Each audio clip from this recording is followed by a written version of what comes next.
મારો પ્રશ્ન એ છે કે પેલું તમે કરો કરાવો ને અનુમોદવો એમાં જે બધા કર્મ બંધાય છે તો આપણે ધારો કે કંઈક ખરાબ કામ થતું હોય ને આપણે ખાલી જોઈ તો આપણે એને સપોર્ટ કર્યો કહેવાય કે નહીં? આપણે અનુમોદના દીધી કહેવાય ને, તો એમાં કર્મ બંધાય. પણ જોવામાંથી કર્મ ના બંધાય. પણ આપણે ત્યાં હોય ને આપણે કાંઈ કહી નહીં તો આપણે અંદર આપણે ખુશ થયા, ના. ખરું થયું, કરો કરો અંદર મેં ચીડચીડી આ ખોટું કરે સમજતો કેમ નથી? હા, એવું થાય. દ્વેષ કરો તોય કર્મ બંધાશે, રાગ કરો છો તોય કર્મ બંધાશે. અને આપણે હોઈએ અને ના હોઈએ, આપણે ના હોઈએ ને એવું થતું હોય તો ચાલે કે ના ચાલે? તો આપણને કશું થાય ખરું? ના. તો એવી સ્થિતિમાં આવવાનું છે, વિતરાગ થવાનું છે. હા, પણ ત્યારે પણ એટલે આ દ્વેષ કરવો તે એક જાતનો ગુનો છે. દ્વેષ કોની પર કરીએ છીએ? ખરાબ ઉપર દ્વેષ કરીએ છીએ અને સારા ઉપર રાગ કરીએ છીએ. રાગ દ્વેષનું કારખાનું તો ચાલુ જ રહ્યું ને, કર્મ બંધાવાના ચાલુ જ રહે ને. હા, પણ જ્ઞાન લીધા પછી તો ચાર્જિંગ થવું ન જોઈએ, કારણ કે આપણે એટલે શું થાય છે, ચાર્જ થવું જુદી વસ્તુ છે. આપણે માટે ડિસ્ચાર્જ જ કર્મ છે. આપણે આ સિચ્યુએશનમાં આવ્યા તે તો આજ્ઞામાં રહો તો ડિસ્ચાર્જ કર્મ પૂરું થઈ જશે. પણ આપણે કાંઈ સમજાવવાનો પ્રયત્ન તો કરવો જોઈએ કે નહીં? કે એ ધવલને કરવો હોય તો કરશે, પણ ત્યારે એકાકાર થઈ જાય તો કર્મ બંધાય કે નહીં? ના, તોય ના બંધાય. ધવલ કરી નાખે તોય ના બંધાય અને ધવલ ના કરે તોય ના બંધાય. આપણા જ્ઞાન પછી કેવું છે કે આ ધવલ એ વ્યવસ્થિતને તાબે ગયો, વ્યવસ્થિત એને કરાવવાનું છે તો કરાવશે, નહીં કરાવવાનું તો નહીં કરાવે. હા, પણ આપણે કરવું જોઈએ એ અભિપ્રાયમાં નથી પડતા, ના કરવું જોઈએ એ અભિપ્રાયમાં નથી પડતા. આપણે ત્યારે જ્ઞાતા દ્રષ્ટા રહેવાનું ચૂકી ગયા આજે નહીં ચૂકી ગયા તો પછી જ રહીશું આપણે. પણ આજે એક ગુંડો હોય ને કોકને આમ 5 ગુંડા હોય ને એક છરી મારતો હોય કોકને, તો તું શું કરું? બચાવવા જવું? તને મારી નાખે. એટલે આવું છે બધું. આમ તો કૂતરું કોકને કડવા જતું હોય તો તું દોડીને બચાવવા જવું? કૂતરાને કશું કરવું? કેમ? પેલા માણસને બચાવવું જોઈએ ને. અને હરડને પેલા ચિત્તા મારતા હોય છે ત્યાં કશું જતો જ નથી. તો જંગલમાં તો કોઈ દિવસ ગયો જ નથી. જંગલમાં ગયો જ નથી. પણ જંગલમાં નથી બનતું બધું રોજ ખાતે? એ લોકો જમવાનું બનાવતા જ નથી, રોટલી શાક. આવું ને આવું એકાદ ઉપાડી લાવે કોકનું છોકરું ખાઈ જાય બધા ભેગા મળીને. ત્યાં શું કરીશ તું? દરિયામાં તો કોઈ દળમાં એ લોકોને ત્યાં તો પ્રેસ્ટીજ કુકર છે જ નહીં. બધું ભાત કઈ રીતે બનાવે એ લોકો? તમે મોટું માટલું મોડું ખોલીને બેઠું એને ખાઈ જાય. શું કરીશ તું? એટલે આ ખરાબ અને સારું બુદ્ધિનો તોફાન છે. અને એમાં કહે ને કે આપણે બહુ ત્યારે શું આપણો પુરુષાર્થ ક્યાં હોય? આ ધવલ ઊંધો ચાલતો હોય ને તો પ્રતિક્રમણ કરાવડાવવાનું, એટલે સુધી આપણે સમજાય. અને બીજું બહુ ત્યારે આપણે ઘરમાં પપ્પા મમ્મી હોય કે ભાઈ બહેન હોય ત્યાં સુધી આપણે વાતો કરી શકીએ. બાકી બહારના માણસને તમે શું કહી શકો? ના, ઘરની જ વાત છે. હા, ઘરમાં તો કહેવાય ને. કહેવાય એટલે કેવું કહેવાય? એને દુઃખ ના થાય એ રીતે વ્યવહાર કરવાનો, રાગ દ્વેષ વગર કહેવાય બધું. સમજાય ને? ક્યારે થઈ જાય તો પછી પ્રતિક્રમણ કરી લેવાના. આને કરી જ નાખવાના. રાગદ્વેષ સાથે કહેવાનો કોઈ અધિકાર નથી. રાગદ્વેષવાળા શબ્દો ઉગે નહીં નકામાં. એટલા જે શબ્દોમાં રાગદ્વેષ નથી એ શબ્દો ઉગવા માટે કામ લાગશે, ઉગશે અને કામ લાગશે. સામાન્ય રાગદ્વેષ હોય તો પછી એ રિટર્ન વિથ થેન્ક્સ. તારું સુધારને કે છે મને કે કરે છે એમ કરીને પાછું આવશે આપણને. આપણે એના હિત માટે કહીને કે આવું ન. અરે પણ હિત આપણી દ્રષ્ટિમાં છે કે એની દ્રષ્ટિનું હિત છે? એને એમ લાગે છે ક્યાં છે કે હિત મારું થઈ રહ્યું છે? એને તો વ્યૂ પોઈન્ટથી સાચો છે, આપણી દ્રષ્ટિએ ખોટો લાગે છે કે આ ખોટું કરે છે, સમજતો નથી. એટલે જ્યાં સુધી આપણે અભિપ્રાય સાથે વાણી કહીશું ને એવું કંઈ બહુ ઉગે નહીં સરસ મજાની.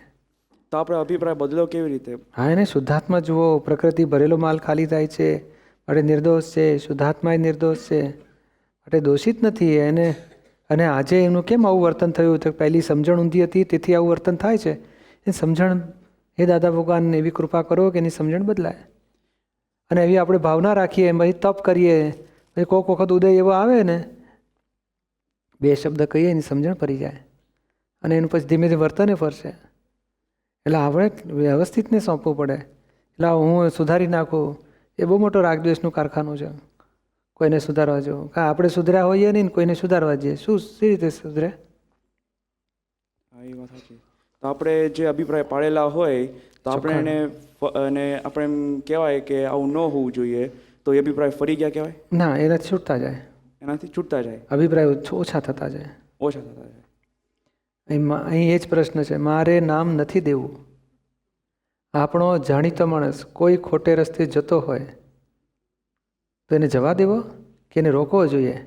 કે ઘણા અક્રિય જ્ઞાન લીધા પછી એમ કહે છે કે એના કર્મ છે એને ભોગવા દો, તો રોકવો એ આપણું કર્મ નથી કે પછી જાણી જોઈને એને ખાડામાં પડવા દેવો? આ બાબતનો ખુલાસો કરવા વિનંતી. તારા જેવો જ પ્રશ્ન પૂછ્યો છે. હા. તારો નથી, પણ આમાં કેવું છે કે આ જ્ઞાન લીધા પછી એના કર્મ છે ને એને ભોગવા દો એવું કોઈ દાડ કહેતા જ નથી.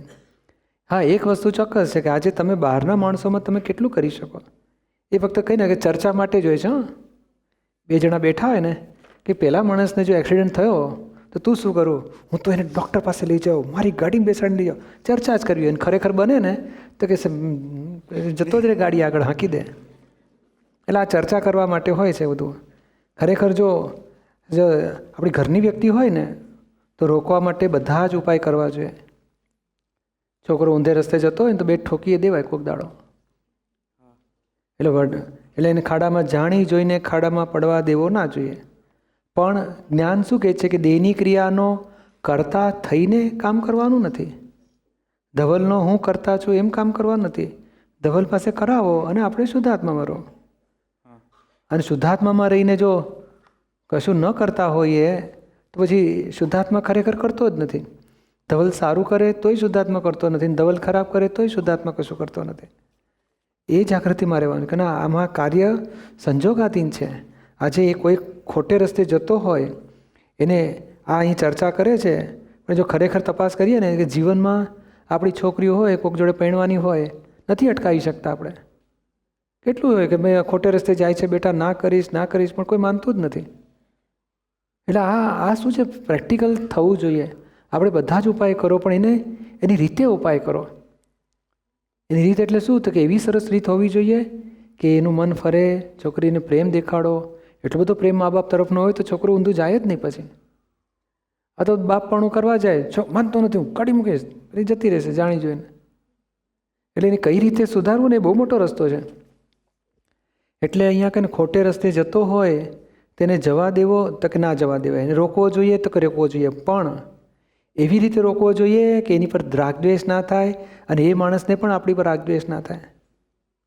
એટલે જે વિતરાગ પુરુષ હોય ને એ જ જગતનું કલ્યાણ કરી શકે. એ હિત એવું સરસ સમજણ પાડે કે પેલો છૂટી જાય, બંધ કરી દે ઊંધું. અહીં તો આપઘાતવાળા કેસ આવે છે ને, આપઘાત કરવાની તૈયારીવાળા, પછી સમજણ પાડીએ છૂટી જાય ને બંધ થઈ જાય છે આપઘાત. એટલે આ ઊંધે રસ્તે તો ના જવા દેવાય. આપણે ખબર હોય કોણ જવા દે? તો આજે એટલે આ ભાઈ કહે છે ને તો કે ભાઈ અમારા તો કાયદો છે કે એને રોકવાનો, એને જાણી જોઈને ખાડામાં ના પડવા દેવો. કઈ રીતે રોકવો ને એ બહુ મોટું છે, અને કઈ સિચ્યુએશનમાં છે. એ નદીના વેણમાં તણાયો હોય તો આપણે શું ઝંપલાવવું? આપણે તણાઈ જઈશું.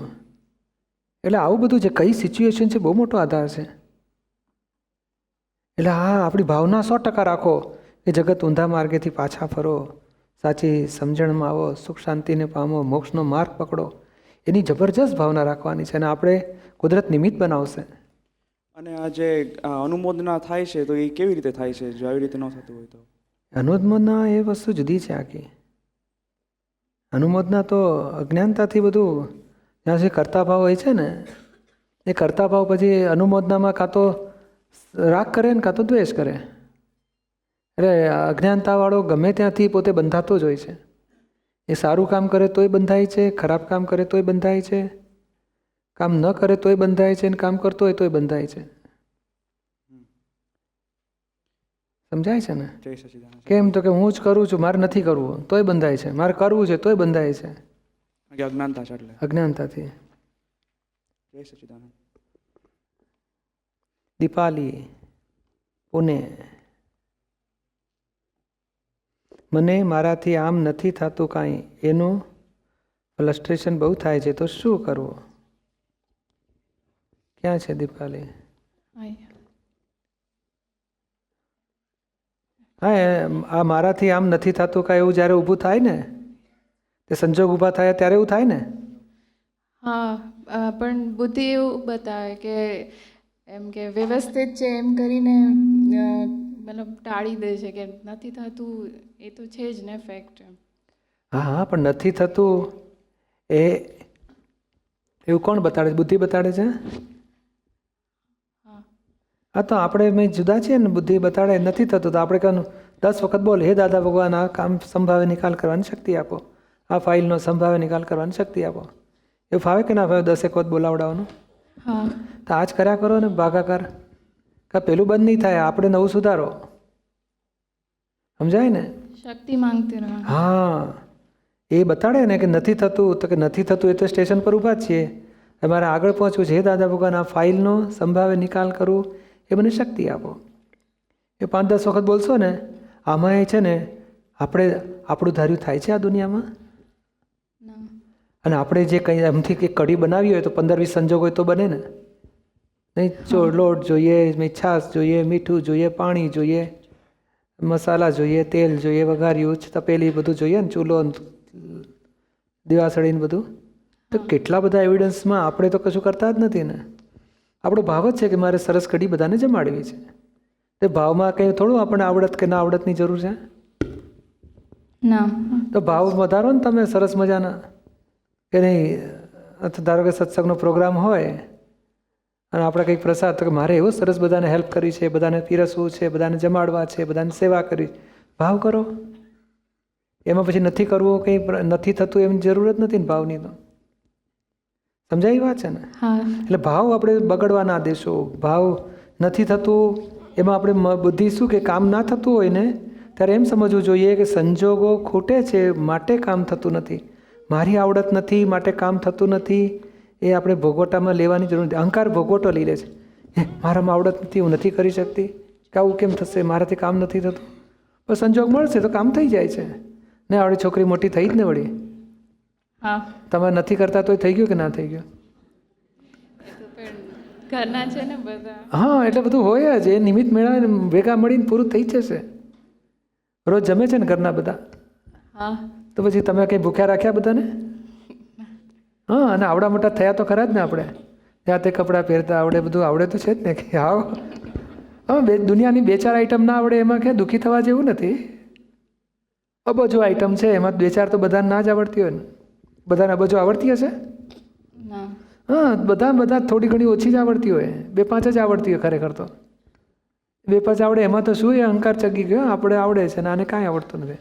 અને આપણે ડિપ્રેશનમાં જઈએ, મને કાંઈ આવડતું નથી. અરે મૂકો ને, આવડતું ના આવડતું એ બધું અહંકારને ભાગે છે, આપણે આત્માને ભાગે નથી. સમજાય ને? એટલે ધીમેથી આ જ્યારે જ્યારે ભાવ ઊભા થાય ને ત્યારે આપણે કંઈ દીપાલી ગભરાઈશ નહીં. હા, બોલો દાદા ભગવાન પાસે શક્તિ માગો. તરફ છેદ ઉડાડી દેવાનો. અમે તો ભોગવટા આવે, ડિપ્રેશન થઈ જાય અને પછી ડિપ્રેશનની ગોળીઓ ખાવી પડે ને પછી તો બહુ મુશ્કેલી બધી. હવે ગોળીઓ ખાવી નથી ને? હા.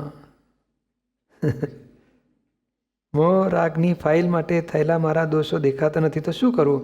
કશું નહીં કરવાનું. હમણાં દુઃખ ના થાય તો ઉકેલ લાવવાનો વ્યવહાર. એ તો અઘરું નથી ને. હા.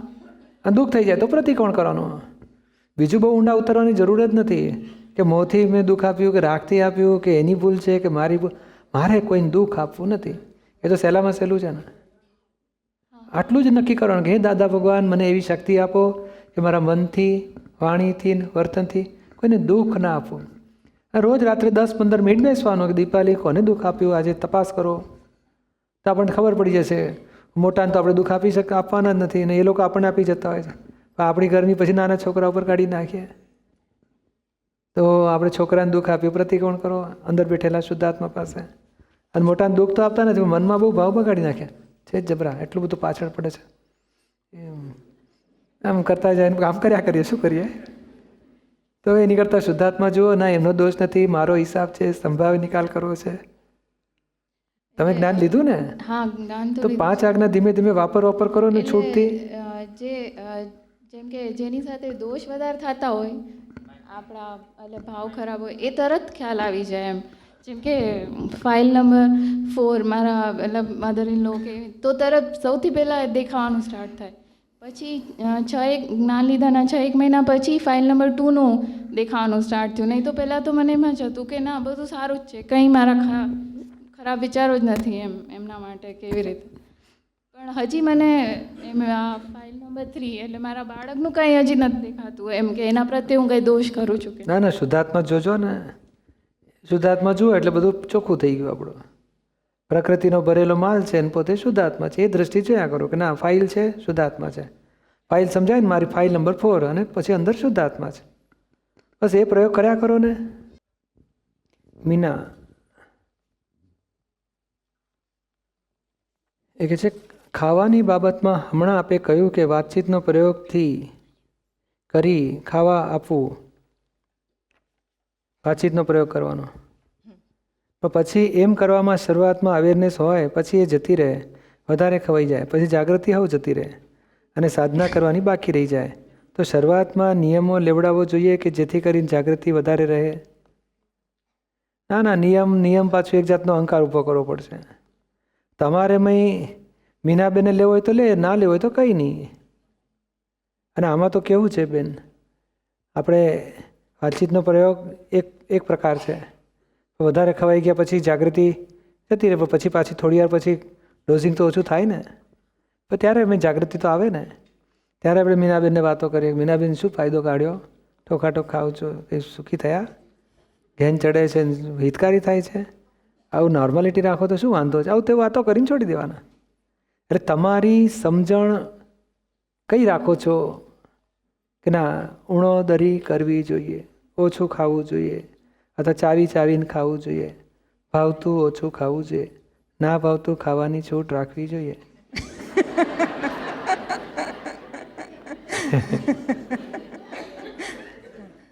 એવું જ્ઞાન જ ગોઠવીએ છીએ આપણે. જ્ઞાન સમજ્યા ને? જ્ઞાન પકડી રાખો ને. અમે ક્રિયાના નિયમ લેવા એના કરતાં જ્ઞાનના નિયમ લેવા શું ખોટા? કે મારે 2 જ રોટલી ખાવી છે ને 1 જ રોટલી ખાવી છે, એની કરતાં જ્ઞાનનો નિયમ કે ભાઈ ખાનારાને જુદો રાખવો છે, ખાનારાનો સંભાવ નિકાલ કરવો છે. પણ એ શરૂઆતમાં રહેશે, પછી એ જાગૃતિ નથી રહેતી. ના પણ વાંધો નહીં, એ પ્રેક્ટિસ કરતાં વધતી જશે. પછી જેમ જેમ મોહ ઓછો થશે ને, એ ખાવાનું સુખ આપે જ ખરું કોઈ દાડો, છતાં મોહ છે ને, મજા આવશે. એટલે આપણે જેમ મોહ ઓછો થશે ને, પછી નોર્માલિટી આવી જશે. એટલે આમાં આ પેલા રસ્તા બહુ સારા નથી. એ નિયમનો રસ્તો કેવો છે? એક કરી શકો ખરા, કે કેવી રીતે કરી શકો કે દાડામાં 15-20 વખત ફાંકા મારતા હોય ને, એ કેટલાક રસોડામાં જાય ને તો ફાંકો મારીને બહાર નીકળે. એ બને ખરું? હું એવું જ કરું છું. ઓહ, તો નિયમ લેવો પડે. પણ તમારે નિયમનું કેવું લેવાનું? તમારે મીનાબેને કહો તારે કેટલી ઈચ્છા છે, કેટલું ખાવું છે? 7 વખત ખાવું છે કે 15 વખત ખાવું છે 20માંથી? તો કે મને એ પછી હિસાબ કાઢશે. સવારે ચાખવું તો પડે જ એકાદ વખત, પછી ચા નાસ્તો એટલે ચા પીધી એકાદ વખત, પછી નાસ્તો એટલે 2 તો થઈ ગયા, એકાદ ચાખવાનું 3 થઈ ગયું. જમતા પહેલાં કંઈક થોડું ચાખવું તો પડે પાછું, 4 જમ્યું એટલે 5, મુખવાસ 6, સાંજે પછી 4 નાસ્તો એટલે 7-8 થઈ ગયું. રાત્રે જમવાનું ને પછી આઈસ્ક્રીમ કદાચ કોઈક દડો આવે તો ખાવું પડે, એટલે 10 વખત રાખીએ એવું નક્કી કરે. એટલે આપણે નક્કી કરાવવાનું, તારે નક્કી કર, 10 થી 11 વખત નહીં પછી મળે. હા, એ નિયમથી બધી પછી પ્રકૃતિ નોર્માલિટીમાં આવે. અથવા તો પછી છે ને ખરેખર તો આ બધું બહુ હેલ્પિંગ છે, થોડું હેલ્પિંગ છે, પણ વિજ્ઞાન પેલું સરસ છે. એનાલિસિસ કરો નહીં, આ ખાધા પછી ચાવીને બહાર કાઢીએ તો સુખી થઈ જાય ખરા ફરી ખાવામાં? કેમ? એનો એ જ માલ છે ને, શું વાંધો આવ્યો? એ બધું એનાલિસિસ કરવું છે કે આમાં કેટલું સુખ છે. આ પુરાણનું ગલન થાય ત્યારે શું સુખ આવે? આ બધા રોગો વધારે પડતું ખાવાથી રોગ થાય છે. બોલો, ઓછું ખાવાથી કોઈ રોગી થતો નથી. આ જાનવરોને બોલો ભૂખ કરતાં ઓછું જ ખાવા મળે છે, તો એવા નિરોગી હોય છે, આખી જિંદગી ડૉક્ટર પાસે નહીં જવું પડતું ને. વધારે ખાનારા બધા રોગ થાય છે. ખાતી વખતે રોગ સાથી થાય છે કે ક્રોધ માન માયેલો પેસી જાય છે. થોડું વધારે ખાવું, મજા આવશે. ના ભાવતું ચીડી જઈએ, રાગ દ્વેષ, એનાથી રોગો ઊભા થાય છે. અને ભાવતું વધારે ખાય એટલે પછી શું થાય? પછી સુખ લીધું પૂતગલનું એટલે એને રીપેમેન્ટમાં પછી લોન ઉપર સુખ લો એટલે રીપેમેન્ટ તો કરવા પડે ને. તે રોગોમાં દુખાવા થાય એટલે રીપેમેન્ટ તો થાય જ પછી. એટલે આપણે આખું વિજ્ઞાન જાણી રાખીએ ને તો આ સુખ લીધું, રીપેમેન્ટો આવશે, સુખ લેવા જેવું છે જ ક્યાં? દેહને ટકાવવા માટે ખાવું છે, જીવવા માટે ખાવું છે, ખાવા માટે જીવવું છે? જીવવા માટે. હા, તો આપણે પછી બતાડ કરવાનું મીનાબેન. એટલે આપણે શું આ જ્ઞાન હાજર રાખીએ ને તો ધીમે ધીમે પેલો મોહ ઓગળ્યા કરે, જાગૃતિ વધતી જાય પછી. છતાં તમારી રીતે તમે નિયમ લો તો વાંધો નથી કે ભાઈ નિયમ લ્યો, જમ્યા પછી ખાવું નહીં, ખાધા પછી જમવું નહીં, એવું કંઈક નિયમ લેવો આપણે. હા, જમ્યા પછી જે આવે કે ચાલો આ થોડા આઈસ્ક્રીમ છે ખાઓ તો કે નહીં, કેક ખાઓ તો કે નહીં, બસ મેં જમી લીધું, હવે રાત્રે જમીશું ત્યારે જમવાનું. સવારે ચા પીતા હોય તો ચા નાસ્તો તો એક ટંગ થયો, બપોરે જમવાનું એક ટંગ આખો, સાંજે ચા પીતા તે, રાત્રે જમતા તે, એ ચારનું છૂટ મૂકીને બધું બંધ કરી દેવાનું. અને પછી પેલું ભલે ધ્યાન રાખો તો વાંધો નહીં કે પેલી કેક મને જમવામાં આપજો, એવું કચકચ કરો તો વાંધો નહીં, તો નિયમ તો પકડી રાખવો પડે. સાત્વિક ખોરાક ખાવાથી જાગૃતિ વધારે રહે, ડુંગળી લસણ ખાવાથી જાગૃતિ ઓછી રહે? ના ના, એ સાત્વિક ખોરાક કહે ને કે સાત્વિક ખોરાક અત્યારે તો કેવું છે, આ ક્રોધ માન મહેલ અહીં સુધી ભરેલા છે, આમ અહીં અડતાની સાથે હડડાટ નીકળે છે. ખોરાક તો ભાઈ થોડું 2-5% સુધારો કરે, બાકી પેલું 90% કચરાને શું ફેરફાર કરી શકે. એટલે મૂળ વસ્તુ શું છે કે આ અજ્ઞાનથી ક્રોધ માન માયેલો બધા ઊભા થયા છે, એ જ્ઞાનથી ક્રોધ માન માયેલો ઘટે. બાકી ખોરાકની ઉપર કંઈ મુખ્ય આધાર મુકાય નહીં, સમજાય ને? એ મુખ્ય ના ગણવા જોઈએ, કારણ એ બહુ ક્રિયાકારી બન્યું જ નથી. હશે હેલ્પિંગ કરે, પણ એ કેવું છે, જો તમારી સાચી સમજણ મળી ને તો તમારે રાગદ્વેષ થવાના જ નથી. પછી ગમે તે ખાતા હોય કે ઓછું ખાઓ કે વધારે ખાઓ તોય રાગદ્વેષ નહીં થાય, સમજાય? એટલે મુખ્ય વસ્તુ નથી ખોરાક, એ ખોરાકને એટલો બધો કંટ્રોલ કરે છે અને ખોરાક હાચવવા માટે કકડાટ કરે છે પછી કે મારા શાકમાં બટાકું આવ્યું ક્યાંથી, તે બટાકા ઉપર એટલો બધો ક્રોધ આવે કે બનાવનાર પર ક્રોધ થઈ જાય પછી. તો એ હિતકારી કહેવાય કે અહિતકારી કહેવાય? એ આહારના નિયમ છે ને માટે જાગૃતિ વધારવા માટે હતા, અને આહારને સાચવા માટે કકડાટ કરીએ એ અજાગૃતિ કરીએ, ખોટું જ કહેવાય ને. એની કરતાં તમે સીધે સીધું જે આવી પડ્યું સંભાવે નિકાલ કરો ને. દાદાની 5 આજ્ઞા સહેલો રસ્તો છે. આજ્ઞા શું કહે છે? આવી પડેલું થાળીમાં આવી પડ્યું, સંભાવે નિકાલ કરો. ના ભાવતું ઓછું ખાઓ, જે કારેલાને ફોડવું એકાદ બે ખાઓ, ભાવતું હોય તો નોર્માલિટી રાખો. લાડવા ભાવતા હોય તો પૂરીને શાક ઓછું કરી નાખો, લાડવો ખાઈ જાઓ એકાદ વધારે, તો પ્લસ માઇનસ કરીને છેટો ઓછામાં ઓછું ખવાય એવું કરજો. સમજાય વાત છે ને? અન્ન એવો ઓળકાર એવું કહે છે. તો ખોરાકની અસર વિચાર પર થાય, વિચાર વ્યવસ્થિતના તાબામાં છે તો ખોરાક અને વિચાર વચ્ચે સંબંધ કઈ રીતે? એ આહાર તેવું તનમન અને પાણી તેવી વાણી, એવો નિયમ છે. પણ આહાર એ મનને અસર કરે, પણ આહાર અને મન બંને વ્યવસ્થિતને તાબે છે. તમારું મન બગડવાનું હોય તો આવો આહાર ભેગો થાય મન બગડ્યા કરે, એવી આખી સાયકલ છે. એટલે વ્યવસ્થિત જ છે બંને. પણ આપણે શું કહીએ છીએ કે વ્યવસ્થિતનો ભરેલો માલને વ્યવસ્થિત ભેગો થઈને ખાલી થાય છે. તમે નવું રાગદ્વેષ ના કરો તો તમે જીતી જશો, સમજાય ને? કારણ હવે અમે આપણે કહીએ કે મેં કયું ખાધું હશે કે મને આજે ખરાબ વિચાર આવ્યો, એ ગણિત બેસાડવા જશો ને થાકી જશો મગજ, કારણ બહુ કોમ્પ્લિકેશન છે. અને શાક બનાવનારા કેવા ભાવ શાકમાં પૂર્યા તે શીખવું પડે, કયું ખાતર નાખ્યું હોય, બનાવનાર કેવા ભાવથી બનાવે છે, ખાનાર કેવા ભાવથી ખાય છે, કેટલા બધા સાયન્ટિફિક સર્કમસ્ટન્શિયલ એવિડન્સ માટે એના કે આપણે બહુ ડિસ્ચાર્જને બહુ ઇમ્પોર્ટન્ટ મૂકતા જ નથી, સમજાય ને? જે બધું છે વાત ખોટી ને, ક્રમિક માર્ગમાં બધું જરૂર. આપણે અક્રમમાં તો ફ્લાઇટથી સીધા ઉતરી પડ્યા, જે આવી પડ્યો ભરેલા માલને ખાલી કરો, સંભાવે નિકાલ કરો, સમજાય ને? વિચાર કે જે કંઈ વ્યક્તિને માટે હોય, એટલે વિચાર કે જે કોઈ વ્યક્તિને માટે હોય તેમાં પ્રતિકોણ કરીએ ત્યારે પ્રત્યાખ્યાન લઈએ કે ફરીથી આ ન કરવાનો દ્રઢ નિશ્ચય કરું છું. જો વિચાર વ્યવસ્થિતના તાબામાં હોય તો આ ફેરફાર કઈ રીતે થાય? આમાં કેવું છે કે વિચાર વ્યક્તિને માટે નેગેટિવ આવ્યો, કોઈ વ્યક્તિ માટે કે આ તો નકામો અને શું કામ અહીં આગો પાછો થતો હશે, તે એ વિચાર કેમ આવે છે? તો ગયા ભાવમાં એનું બી નાખ્યું છે. કંઈ પણ નેગેટિવ અભિપ્રાય આપણે બોલ્યા આવીશું વ્યક્તિઓ માટે, એનાથી ગયા ભાવમાં મન ચાર્જ થયેલું તો આજે ડિસ્ચાર્જ થાય છે.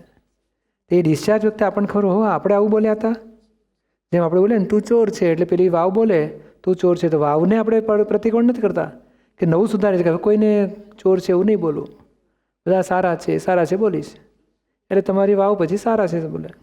અને આપણે સમજીએ કે સારા બોલીએ તોય બોલે તો આપણે મૌન, તો પછી બોલશે જ નહીં વાવ.